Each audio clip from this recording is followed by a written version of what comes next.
সুদূর ওই আকাশের মেঘমালা পর্যন্ত গুনাহ করে ফেলেছেন। করাবাতুল আরদি খাতিয়াতান, গোটা জমিন পরিমাণ গুনাহ করে ফেলেছেন। তারপরেও যিনি আপনাকে ভালোবাসেন তিনি কে? এই ভালোবাসাটা উপলব্ধি করতে হয়। আল্লাহর ভালোবাসাটা এত বেশি। হাদিসের ভিতরে আসছে আল্লাহর ভালোবাসাটা এত বড়, এত বিরাট, এত বেশি। ইন্নাল্লাহা জাআলার রাহমাতা মিআতা আজজা, 100 ভাগ আল্লাহ তাআলা ভালোবাসাকে ভাগ করে দিলেন।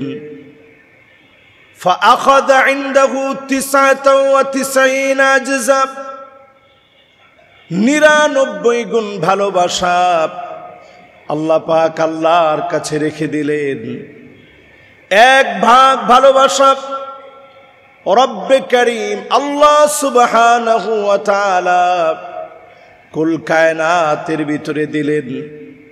1 ভাগ ভালোবাসার কারণে মা তার সন্তানকে এত পরিমাণ মহাব্বত করে, বাপ তার সন্তানকে মহাব্বত করে, নিজে না খেয়ে সন্তানের মুখে খাবার তুলে দেয়। আর আমার আল্লাহ 99 গুণ ভালোবাসা মালিকের কাছে রেখে দিলেন। এই ভালোবাসা দিয়ে যিনি ডেকে ডেকে গোলামদেরকে মাফ করে দিবেন তিনি কে? হাদিসের ভিতরে আরো আসছে, এক ব্যক্তির সামনে 99টা খাতা থাকবে, সব তার গুনাহ দিয়ে ভরা। আল্লাহ পাক সেদিন বলবে, যত দূর পর্যন্ত চোখ যায় সব তো তোর গুনাহ দিয়ে ভরা। মাদ্দাল বাসর, দৃষ্টি থেমে যাবে, এত দূর বড় বড় গুনার খাতা হবে। সেই দিন লোকটাকে আল্লাহ বলবেন, আজকে কি তোর পালানোর কোনো জায়গা আছে? জবাব দিবে আল্লাহ, বাঁচার তো কোনো উপায় নেই, সব আমার গুনাহ। মাদ্দাল বাসর, দৃষ্টি যত দূর পর্যন্ত যায় সব আল্লাহ আমার গুনাহ দিয়ে ভরা। 99টা খাতা ভর্তি, সব আমার গুনাহ। আজকে তো আমার বাঁচার কোনো উপায় নেই। সেই মুহূর্তে আল্লাহ রাব্বুল আলামিন বিচলিত গোলামকে ডেকে বলবে, ওয়ালাকা শাইউন ইনদি, তোর জন্য আমার কাছে এমন একটা জিনিস আছে যেটা দিয়ে তোর মতো গুনাহগারকে আমি আল্লাহ মাফ করে দিব। গোলাম এক নজরে তাকায় থাকবে, আমার মতো গুনাহগার 99টা খাতা ভর্তি গুনাহ, আমার মতো গুনাহগার কেমন করে মাপ পাবে? আল্লাহ পাক একটা বেতাকা বের করবেন, আইডি কার্ড বের করবেন। লোকটা প্রশ্ন করবে, মা হাদিহিল বিতাকা মা হাদিহিস সিজিল্লাত, এত এত গুনার মাঝখানে সামান্য এই আইডি কার্ড দিয়ে কি হবে? আল্লাহ পাক বলবেন, গোলাম দুনিয়ার জীবনে স্বীকার করে নিয়েছিলি লা ইলাহা ইল্লাল্লাহু মুহাম্মাদুর রাসূলুল্লাহ। অন্যান্য সব নবীর উম্মতেরা স্বীকার করে নিয়েছিল লা ইলাহা ইল্লাল্লাহ। এই তাওহীদের ঘোষণার কারণে আল্লাহ পাক সেদিন আইডি কার্ড বের করবেন। আল্লাহ পাক ডেকে বলবেন, গোলাম এই সেই তাওহীদের আইডি কার্ড, এই কার্ড দিয়ে আমি আল্লাহ তোর গুনাহগুলো মাফ করে দিব। একদিকে গুনার পাল্লা গুলা রাখা হবে, অন্যদিকে আইডি কার্ডের পাল্লা রাখা হবে। যিনি গুনাহগুলা মাফ করে আইডি কার্ডের পাল্লা ভারী বানায় দিবেন তিনি কে? আল্লাহর চাইতে মায়া এই পৃথিবীতে কারো বেশি হতে পারে না। মায়াটাকে 100 ভাগ করে আল্লাহ রাব্বুল আলামিন 1 ভাগ দিয়েছেন দুনিয়াতে। 99 ভাগ ভালোবাসা আল্লাহ রাব্বুল আলামিন নিজের কাছে রেখে দিয়েছেন শুধু তার গোলামদেরকে ভালোবাসার জন্য। সুবহানাল্লাহ। তাহলে একটু চিন্তা করেন, আপনি আপনার নিজেরে ভালোবাসেন, এই ভালোবাসাটাও 1 ভাগ ভালোবাসা থেকে ভাগ হয়ে আপনার কাছে আসছে। মা আপনাকে ভালোবাসে, 1 ভাগ ভালোবাসা থেকে ভাগ হয়ে আসছে। বাপ আপনাকে ভালোবাসে, 1 ভাগ ভালোবাসা থেকে, এটা আল্লাহ রাব্বুল আলামিনের কাছ থেকে আসছে ভাগ হয়ে। সন্তান আপনাকে ভালোবাসে, ওই 1 ভাগ ভালোবাসা থেকে আসছে। শুধু তাই না, বুবা জীবজন্তু তেমন কিছু বলতে পারে না, এদের মধ্যেও দেখবেন সন্তান হওয়ার পরে গরু যখন তার বাচ্চাটাকে যখন দুনিয়াতে আসে, নিজের জিহ্বা দিয়ে তার শরীর, সন্তানের শরীরটা পরিষ্কার করে দেয় নিজের জিহ্বা দিয়ে। গায়ের মধ্যে যে ময়লাগুলো লেগে আছে, মা সেই ময়লাগুলো নিজের জিহ্বা দিয়ে পরিষ্কার করে দেয়। একটা বুবা জন্তু তেমন কিছু বুঝে না। সব প্রাণের ভিতরে আল্লাহ তাআলা ভালোবাসা দিলেন, আর নিজের কাছে 99 গুণ ভালোবাসা রেখে দিলেন। এজন্য যখনই ক্ষমা চেয়ে তাওবা করবেন, যিনি সবচাইতে বেশি খুশি হয়ে যান তিনি কে? দুনিয়ার জীবনে 5টা এমন আলামত আছে, যেই আলামত আপনাকে প্রতিনিয়ত বুঝাইয়া দিবে আল্লাহ তাআলা আপনারে কি পরিমাণ ভালোবাসে, ভালোবাসাটা এখনো কত বেশি জোরদার। 5টা আলামতের মধ্য দিয়ে আপনি বুঝবেন। 1 নম্বর আলামত, আল্লাহ পাক যখন ভালোবেসে ফেলে, আপনি যখন আল্লাহর জন্য হয়ে যান, আল্লাহ পাক জিবরিলকে ডেকে বলেন, ইন্নী উহিব্বু ফুলানান ফাহিব্বুহু। ও জিবরিল, আমি আমার অমুক গোলামকে ভালোবেসে ফেলেছি, তুমিও ভালোবেসে ফেলো। জিবরিল আলাইহিস সালাম গোলামকে যখন মহব্বত করে ফেলে, আসমানের ভিতরে ঘোষণা হয়ে যায়, এই লোকটাকে আল্লাহ রাব্বুল আলামিন ভালোবেসে ফেলেছে। জিবরিল আলাইহিস সালাম ভালোবেসে ফেলেছে। আসমানে ঘোষণা হয়ে যায়, জমিনের ভিতরে ঘোষণা হয়ে যায়, মানুষের কানে কানে যিনি পৌঁছায় দেন তিনি কে? এই যে আলেমদের প্রতি আপনাদের নিরেট মহব্বত, অনেক আলেমদেরকে আপনারা দিল থেকে ভালোবাসেন, কত রকমের কত কটূক্তির পরেও, মৌলবাদ, জঙ্গিবাদ, নানা রকমের অপবাদ দেওয়ার পরেও এক তিল পরিমাণ আলেমদের মহব্বত মানুষের হৃদয় থেকে সরানো যায় না। এর অনন্য কারণ যে ভালোবাসা আরশে আজিম থেকে আসে, টেনে হিচড়ে দুনিয়ার শক্তি দিয়ে সেটা কমানো যায় না। এই ভালোবাসা আল্লাহর তরফ থেকে আসে। এই জন্য আপনি এটা ফিল করবেন, যেটা আল্লাহর তরফ থেকে যে ভালোবাসা আসে, এটা দুনিয়ার কোন শক্তি দিয়ে, দুনিয়ার কোন আইন আদালত দিয়ে, দুনিয়ার কোন হুকুম দিয়ে এই ভালোবাসা সরানো যায় না। কারণ ভালোবাসাটা দিয়েছেন আল্লাহ তাআলা নিজে। জিবরিল আলাইহিস সালাম ভালোবাসে। নবী করিম সাল্লাল্লাহু আলাইহি সাল্লামে হাদিস যখন বলছেন, সাহাবায়ে কেরাম অভিভূত হয়ে গেছে। আল্লাহর ভালোবাসা টের পাওয়ার অনন্য মাধ্যম, মানুষ যখন আপনাকে ভালোবাসবে আপনি বুঝে নেবেন যিনি আপনাকে ভালোবেসে ফেলছেন তিনি কে? আমাদের সমাজে আমরা একটা প্রচলিত ভুল কথা বলি যে, হুজুর আমি খুব স্ট্রেট ফরওয়ার্ড, ডাইরেক্ট কথা বলতে আমি পছন্দ করি, এতে লোকে যা বলার বলুক, আমার কিচ্ছু যায় আসে না, আমি বাপরেও বলতে ছাড়ি না।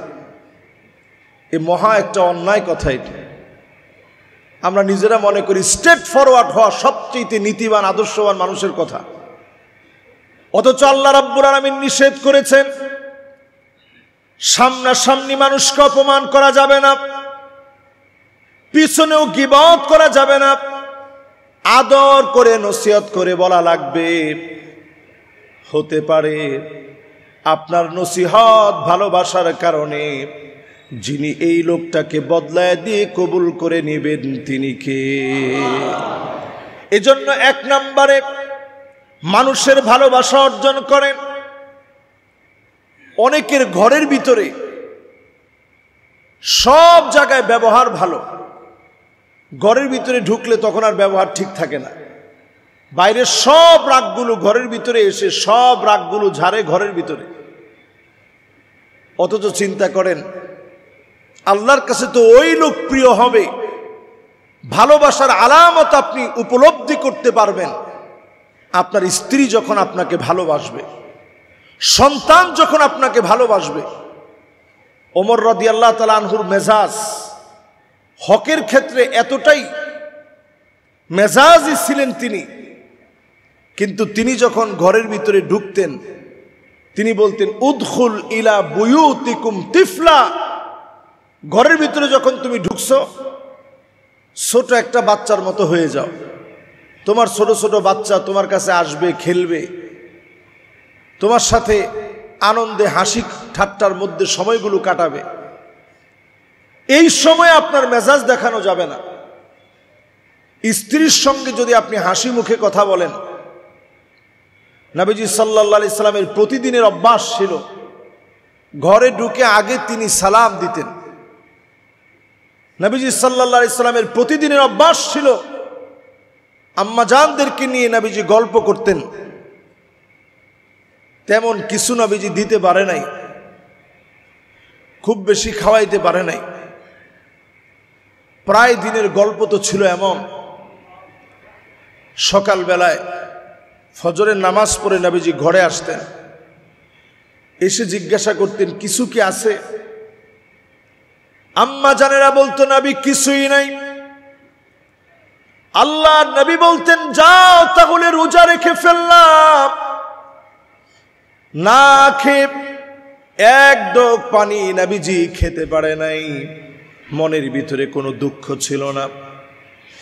আল্লাহর নবী রোজা রেখে ফেলতেন, সবর করতেন আল্লাহর সামনে। একবারের জন্য আল্লাহকে বলেন নাই আল্লাহ তাআলা এত কষ্ট কেন আপনি আমারে দিলেন? শুধু যদি মনের ভিতরে আসতো উহুদ পাহাড়টা কেন শূন্য হয়ে যায় না? শুধু মনের ভিতরে আসতে দেরি হতো, মুখে বলা লাগতো না লাসারাল উহুদু যাহাবা। গোটা উহুদ পাহাড়টা স্বর্ণ বানায়া নবীজিকে মুহূর্তের ভিতরে যিনি হাদিয়া দিয়ে দিতেন তিনি কে? মুখে বলা লাগতো না, শুধু যদি অন্তরে আসতো যে আল্লাহ আপনি আমারে খানার কষ্ট দিছেন, আল্লাহ আপনি আমারে উহুদ পাহাড়টা স্বর্ণ বানায় দেন, শুধু যদি মনের ভিতরে আসতো, মুখে বলা লাগতো না। উহুদ পাহাড়টা স্বর্ণ হয়ে নবীজির ডান আর বাম দিক দিয়ে চলা শুরু করে দিত। একটা বারের জন্য নবীজি আল্লাহর কাছে বলেন আল্লাহ উহুদ পাহাড়টা স্বর্ণ বানায় আমার দিয়ে দেন। নবীজি আল্লাহর কাছে এটা চায় না। নবীজি আল্লাহর কাছে আমার আপনার জন্য ভালোবেসে উম্মতের মুক্তি চেয়েছেন। আল্লাহ পাক আয়াত নাযিল করেছেন وَلَسَوْفَ يُعْطِيكَ رَبُّكَ فَتَرْضَى। নবী অচিরেই আমি আল্লাহ রাব্বুল আলামিন আপনার হৃদয় ঠান্ডা বানায় দিব।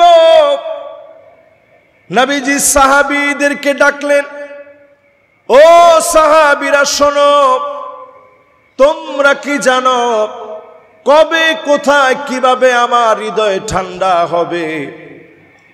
সাহাবায়ে কেরাম বললেন, ওগো নবী আমরা তো জানি না, আপনি বলেন। আল্লাহু ওয়া রাসূলুহু আলাম, আল্লাহ আল্লাহর রাসূলই সবচেয়ে বেশি জানেন। আল্লাহর নবী বললেন সাহাবীরা শোনো, ওয়ালা আরদা ওয়া ওয়াহিদুম মিন উম্মতি ফিন্নার। আমার একজন গুনাহগার উম্মত যদি জাহান্নামের আগুনে জ্বলে, কশিন কালে আমি নবীর কলিজা ঠান্ডা হবে না যতক্ষণ না আমার ওই গুনাহগার উম্মতটাও জান্নাতি না হয়ে যাবে। যতক্ষণ আমার ওই উম্মত জান্নাতি না হবে আমি নবীর কলিজা ঠান্ডা হবে না। ওই উম্মত জান্নাতি হলে আমি নবীর কলিজা ঠান্ডা হবে। আল্লাহু আকবার। কি পরিমাণ মহাব্বত নবীজির হৃদয়ে আপনার আমার জন্য। আল্লাহর এই ভালোবাসা টের পাওয়া যায় আপনি যত বেশি আল্লাহর কাছে আপন হবেন তত বেশি জিবরিল আলাইহিস সালাতু ওয়াস সালাম আপনার নামটা প্রচার করবে। জিবরিল আলাইহিস সালাম যখন প্রচার করবে আসমান আর জমিনের ভিতরে সব জায়গায় আপনার নাম প্রচার হবে। যে যত আল্লাহর কাছে প্রিয় তার নামটা আল্লাহ তত ফলাও করে প্রচার করেন। এজন্য আমরা মানুষের কাছে প্রিয় হওয়ার চেষ্টা করি, কাউকে কষ্ট না দিই। যদি কেউ কষ্ট পেয়ে যায় তার হাত ধরে বলি, ভাই আপনারে কষ্ট দিয়ে ফেলছি, আপনার কাছে মাফ চাই। যাকে কষ্ট দিয়েছি তার কাছে পারলে আমরা ক্ষমা চেয়ে নিই। 2 নাম্বার আলামত আল্লাহ আপনাকে মহাব্বত করে ভালোবাসে। এই ভালোবাসাটা ফিল করবেন কেমনে? তিলাওয়াতুল কোরআন, তাআল্লুমিহি ওয়া তাদাব্বুরিহি ওয়া সিমাইহি। এই কোরআন আপনি শুনবেন, এই কোরআনুল কারীম আপনি পড়বেন, এই কোরআনুল কারীম আপনি বুঝবেন, এই কোরআনুল কারীম আপনি বোঝার চেষ্টা করবেন, এই কোরআন দিয়ে রাষ্ট্র পরিচালনার সিদ্ধান্ত নেবেন।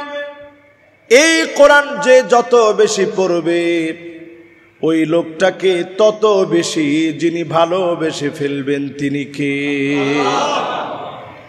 আমাদের ভিতরে কোরআন পড়ার অভ্যাস রমজান মাসে থাকলেও রমজান পরবর্তী সময়ে কয়জন আমরা কোরআন শরীফ পড়ি? রমজান মাসে আলহামদুলিল্লাহ একজনে আলহামদুলিল্লাহ খতম দেই, 1টা 2টা 3টা, পারলে আরেকটু বেশি দেওয়ার চেষ্টা করি, না পারলে অন্তত 1টা খতম তো দেই। কিন্তু রমাদান চলে যাওয়ার পর প্রতিদিন অন্তত 1টা আয়াত হলেও পড়ি। এরকম মুসলমানের সংখ্যা এখন কম না বেশি? একেবারেই কম। 1টা আয়াত হলেও আপনি প্রতিদিন পড়েন। কি বলেছেন আল্লাহ তাআলা? জীবনে অনেক কিছু পড়লেন, এই কোরআনটা পড়েন। আজকে আমাদের মুসলমানদের কপাল পুড়েছে, আমরা কোরআনের ধারে কাছে আসি না। আল কোরআনু গিনান লা ফাকরা বা'দাহু ওয়ালা গিনান দুনাহু। এই কোরআন হচ্ছে ধনী। ধনী এই কোরআনের কাছে যারা আসবে তাদেরকে যিনি ধনী বানায় দিবেন তিনি কে? আপনি আমি কয়দিন আসছি কোরআনের কাছে? নবীজি তেলাওয়াত করতেছেন, আম খুলিকু মিন গায়রি শাইইন আম হুমুল খালিকুন। তুমি কি তোমার নিজেরে বানাইছো নাকি আল্লাহ তোমাকে বানিয়েছে? জুবাইর বিন মুতঈম ওই সময়ে কালেমা পড়ে নাই, আল্লাহ নবীর পাশ দিয়ে মাত্র যাচ্ছিলেন, তেলাওয়াত শুনে থমকে দাঁড়ালেন।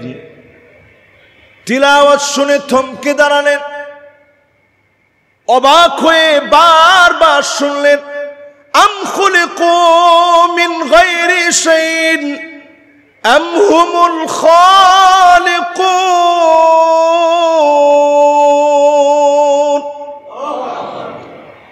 থমকে দাঁড়িয়ে গেলেন। নবীজি আয়াতটা রিপিট করলেন কয়েকবার, তুমি কি তোমার নিজেরে বানাইছো না আল্লাহ তোমারে বানাইছে? যখনই জুবাইর বিন মুতঈম আয়াতটা কয়েকবার রিপিট শুনলেন, তিনি উপলব্ধি করলেন, কাদা কলবি ইয়াতিরু লিল ইসলাম। আমার কাছে মনে হচ্ছে ইসলাম নামক মহা সমুদ্রের ভিতরে আমি হাবুডুবু খাচ্ছি। আমি সাথে সাথে বললাম, নবী আর দেরি করতে চাই না, এখনই কালেমা পড়ায় মুসলমান বানায় দেন। সুবহানাল্লাহ। একটা আয়াত মানুষের জীবন পরিবর্তন করে দিতে পারে। সেই কোরআন আমি আপনি কতটুকুন পড়ি? একটু চেষ্টা করলে, সময় দিলে, প্রতিদিন অন্তত ফজরের নামাজটা পড়ে একটু বসেন, মুরাকাবা করেন। এই যে বসে বসে চোখটা বন্ধ করে বসে আছেন, এটাই তো আল্লাহর সাথে একটা সম্পর্ক করা। ভালোবাসার এই সম্পর্কের সময় একটু কোরআন তেলাওয়াত করার চেষ্টা করেন। আল্লাহ তাআলা শুনতেছে, জবাব দিচ্ছে। আল্লাহর কালাম আপনি পড়ছেন। এই মহব্বত যার ভিতরে যত বেশি উপলব্ধি হবে, আপনি বুঝে নেবেন যিনি ভালোবেসে ফেলেছেন তিনি কে। 3 নম্বরে আল্লাহ রাব্বুল আলামিন কি পরিমাণ মহব্বত করেন, ভালোবাসা বোঝার জন্যে আপনি দেখবেন নবীজির সুন্নাত যত বেশি পরিমাণ আপনি মানবেন, আপনি বুঝে নেবেন যিনি আপনাকে ভালোবেসে ফেলেছে তিনি কে। নবীজির কাজগুলো কিভাবে তিনি করতেন, নবীজি কিভাবে খেতেন, কিভাবে বসতেন, কিভাবে কথা বলতেন, নবীজির আখলাক কেমন ছিল, খুব কাছ থেকে আপনি উপলব্ধি করার চেষ্টা করেন।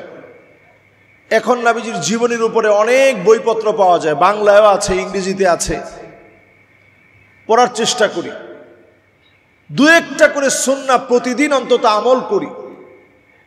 নবীজি কোন কাজটা কিভাবে করতেন। ছোট বাচ্চাদেরকে দেখলে আমরা অনেক সময় সালামের প্রত্যাশা করি যে ছোটরা আমারে সালাম দিবে, এবং আমরা এইটাকেই নিয়ম বলে মনে করি। অথচ আপনি নিজে আগে সালাম দেন, আপনি নিজে আগে ভালোবেসে সালাম দেন ছোট বাচ্চাকে, তাহলে সে অচিরেই সালাম শিখবে, সামনে সে সালাম দিবে।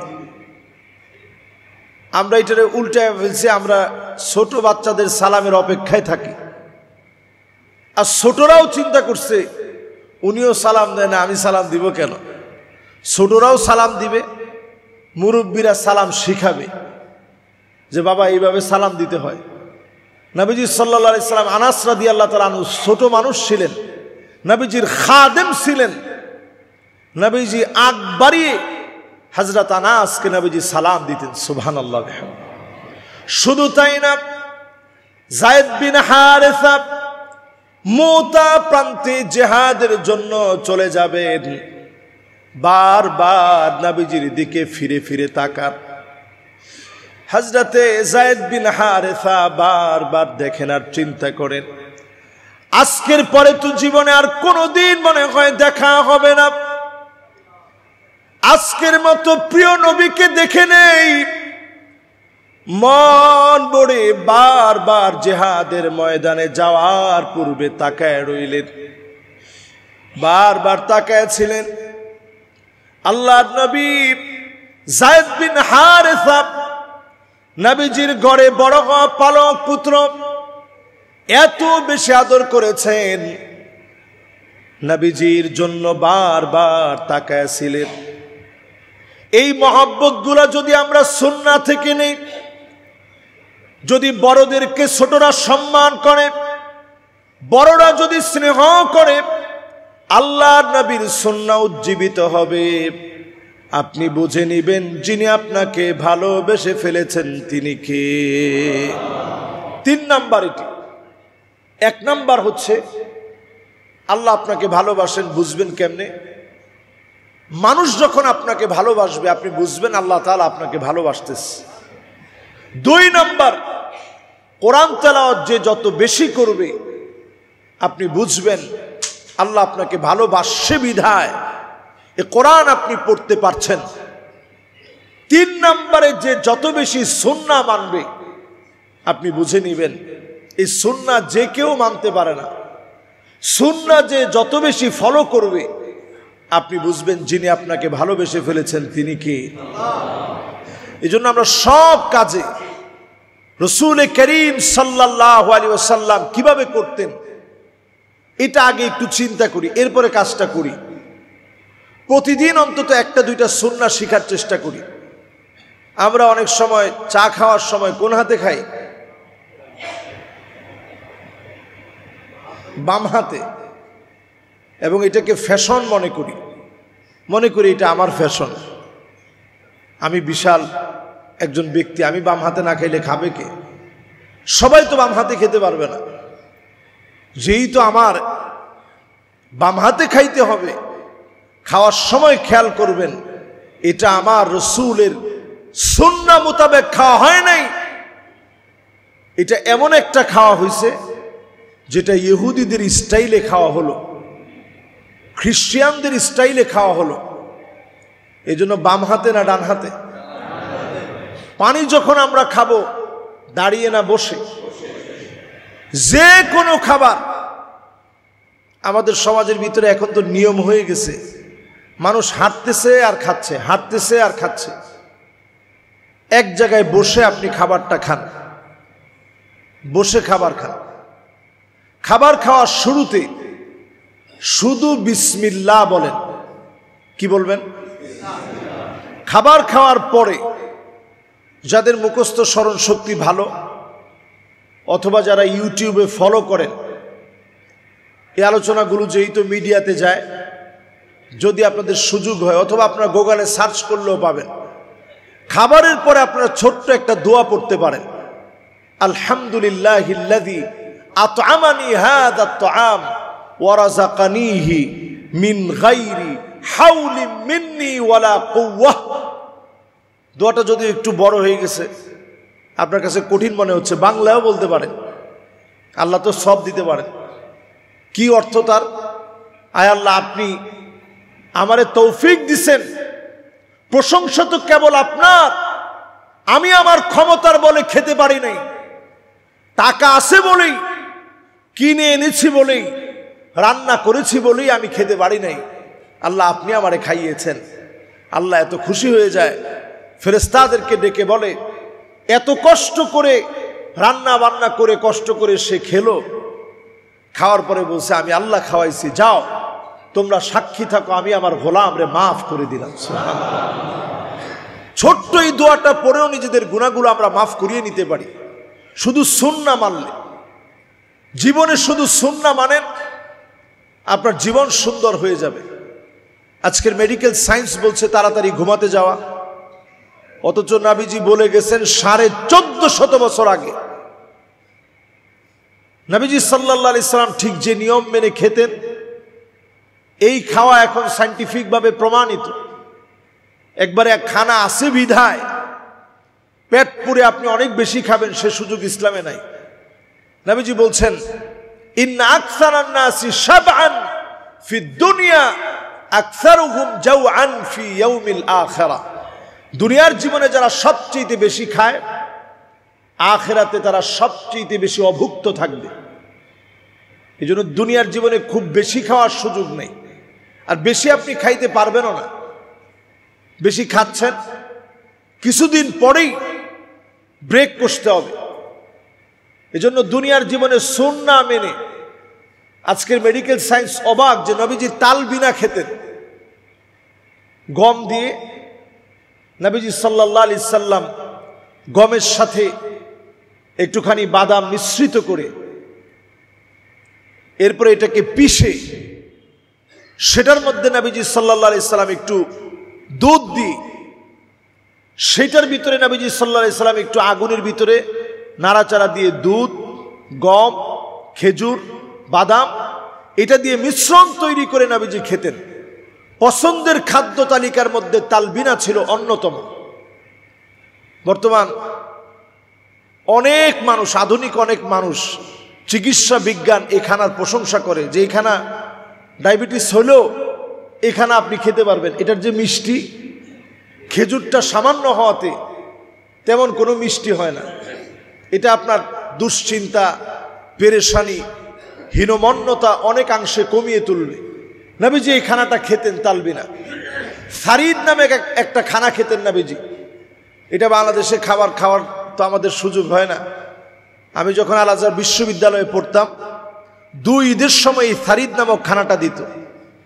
আমি একটু বেশি করে নিয়ে আসতাম, ফ্রিজে রেখে দিতাম, অল্প অল্প করে আমি খেতাম, আর মনে করতাম যে আমার রসুল এই খানাটা খেতেন। এবং যখনই খেতাম আমার ভিতরে ফিল হতো আমার নবীর একটা সুন্নতি খানা, এই খানাটা আমি খেতে পারতেছি। এই জন্য খানা খাওয়ার সময় যদি একটা লোকমা পড়ে যায়, এই লোকমাটা নষ্ট করেন না। অথচ আজকের আপনি আরব দেশের দিকে তাকান, বিশাল আস্ত একটা উট নিয়ে বসছে, বসার পরে সেখান থেকে অল্প একটু খেলো, বাকিটা ফেলে দিল। অথচ এই ক্ষুধার যন্ত্রণায় কত কষ্ট সাহাবায়ে কেরাম করেছেন। এই জন্য বেশি খাওয়ার কোনো সুযোগ নেই, সুন্নাহ মেনে খেতে হবে। 3 নম্বরের পর 4 নম্বরে আল ইবতিলা। যখনই আপনাকে আল্লাহ ভালোবাসবে, আল্লাহ পরীক্ষার ভিতরে মাঝে মাঝে রাখবে। আল্লাহর কাছে আমরা দুর্বল ঈমান নিয়ে বলি, আল্লাহ পরীক্ষা নিলে তো টিকতে পারবো না। বিনা পরীক্ষায় আল্লাহ আপনি আমাদেরকে পাশ করায় আল্লাহ জান্নাতের মালিক বানায় দিয়েন, পড়েন আমিন। পরীক্ষা যে কত কঠিন। আমাদের স্বাভাবিক বাংলাদেশই দেখবে, শুধু বাংলাদেশে না, সারা ওয়ার্ল্ডের নিয়ম তো একই। যেই বছর পরীক্ষার প্রশ্নটা খুব বেশি হার্ড হয়, তো যারা খাতা দেখবে, পরীক্ষক যারা, ওনাদেরকে বলা হয় যে প্রশ্নটা খুব কঠিন হয়ে গেছে, একটু খাতাটা সহজ করে দেখেন, নাহলে ছেলে পেলে পাশ করতে পারবে না। আর যেই বছর দেখবেন প্রশ্নটা একেবারে সোজা হয়, পরীক্ষকদেরকে বলে দেওয়া হয় যে এবার প্রশ্ন একেবারে সহজ হয়েছে, কাজেই খাতাটা একটু হার্ড করে দেখেন। এজন্য যার জীবনের পরীক্ষা যত বেশি, আপনি এটা বুঝবেন যিনি আপনাকে অবশ্যই কবুল করে সহজ করে দিবেন, তিনি কে? মা ইউসিবুল মুসলিমা মিন নাসাবিন ওয়ালা ওয়াসাবিন ওয়ালা হাম্মিন ওয়ালা হুজনিন ওয়ালা গাম্মিন হাত্তা শাওকাতি ইউশাকুহা ইল্লা কাফফারাল্লাহু বিহা মিন খতায়া। আল্লাহর কোন গোলাম বিপদে যখন পড়ে যাবে, মুসিবতে যখন পড়ে যাবে, একটা কাঁটাও যদি শরীরের মধ্যে বিঁধে যায়, লোকটা উহ করে চিৎকার মেরে যখন উহ শব্দটা উচ্চারণ করে, আমার মালিকের কাছে এমন টান লেগে যায়, একদিকে বান্দা উহ শব্দটা উচ্চারণ করে, অন্যদিকে যিনি গুনাহ মাফ করে তার দরজা বুলন্দ বানায় দেন, তিনি কে? জীবনে যত পরীক্ষায় পড়বেন, পরীক্ষার মধ্যে পড়ে সবর করবেন, সবর। গুগলের একটা রেজাল্ট দেখে আমি অবাক হয়ে গেছি। 69% মানুষ কোরআনুল কারীমের বিভিন্ন বিষয় সার্চ দিতে গিয়ে শুধু সবর নিয়ে সার্চ দিয়েছেন। 69% মানুষ ইসলাম জানতে গিয়ে সবর নিয়ে সার্চ দিয়েছেন 69% লোক। এটা গুগলের একটা জরিপ। তা আপনি একটু চিন্তা করেন কি পরিমাণ মানুষ আমরা দুঃখ, দুর্দশা, হতাশা, পেরেশানি এগুলোর ভিতরে আমরা আছি। এই হতাশা পেরেশানির ভিতরে পড়ে আপনি যদি সবর করতে পারেন, এই সবর আপনাকে প্রমাণ করে দিবে আল্লাহ পাক আপনাকে ভালোবাসে। আল্লাহু আকবার। ইন্নাল্লাহা মা'আস সাবিরিন। 5 নম্বরে যারা যারা আজকে আমরা শুনলাম এই 5 পর্যন্ত, 5ম নম্বরে আল্লাহ আপনাকে ভালোবাসেন, এটা বুঝবেন কেমনে? এটা বোঝার সহজ আলামত হচ্ছে ওই লোকটা দুনিয়া থেকে চলে যাওয়ার আগে আগ মুহূর্তে ভালো কোনো কাজ করবে, ওই কাজের ভিতরে আল্লাহ তারে কবুল করে নেবে। সুবহানাল্লাহ। অনেক মানুষ আছে দেখবেন জীবনের বিভিন্ন সময় বিভিন্ন কাজে কর্মে কাটায় দিচ্ছে, কিন্তু তার শেষ বিদায়টা হয়েছে নামাজের সেজদার ভিতরে। কি সৌভাগ্য, কত বড় পরম সৌভাগ্য! সেজদার ভিতরে আল্লাহ কবুল করে নিচ্ছে। এমন কিছু মানুষ আছে হয়তো হজে গেছে, মদিনায় যাওয়ার পরে আল্লাহ কবুল করে নিছে, আরাফায় কবুল করে নিছে, মুজদালিফায় কবুল করে নিছে, মিনায় কবুল করে নিছে। এমন কিছু মানুষ আছে কালেমা পড়তে পড়তে আল্লাহ রাব্বুল আলামিন কবুল করে নিয়েছে। যখনই আলামতগুলো দেখবেন আপনি বুঝে নেবেন আইওয়াফিকাহু বিআমালিন সালিহিন ক্বাবলা মাউতিহি, মওতের পূর্বে ভালো কাজ করতে করতে যখন মালিক কবুল করে নিবে, বুঝে নিবেন যিনি ভালোবেসে ফেলেছেন তিনি কে। এই 5টি আলামত সারা জীবন লাগিয়ে অর্জন করার চেষ্টা করেন, আল্লাহর কাছে প্রত্যাশা করেন আল্লাহ যেন এই 5টা বিষয় আমাদের ভিতরে দিয়ে দেয়, ভালো কাজের সাথে লেগে থাকার তৌফিক দান করেন, বেশি বেশি ভালো কাজ করতে পারি, নিজেরে ভালো কাজের উপরে দেখি। এই হালতে যদি আল্লাহ তাআলা আপনাকে আমাকে মৌত দেয়, আপনি বুঝে নিবেন আল্লাহ আমারে বড় পছন্দ করে নিস। যে 5টি বিষয় বললাম, আল্লাহ রাব্বুল আলামিন আল্লাহর গোলাম হিসেবে আমাকে, আমার সম্মানিত মুসল্লিয়ানে কেরাম যারা আজকে বসছেন শুনছেন, সকলকে আল্লাহ তাআলা মানার তৌফিক দান করুক। সকলে পড়ি আমিন।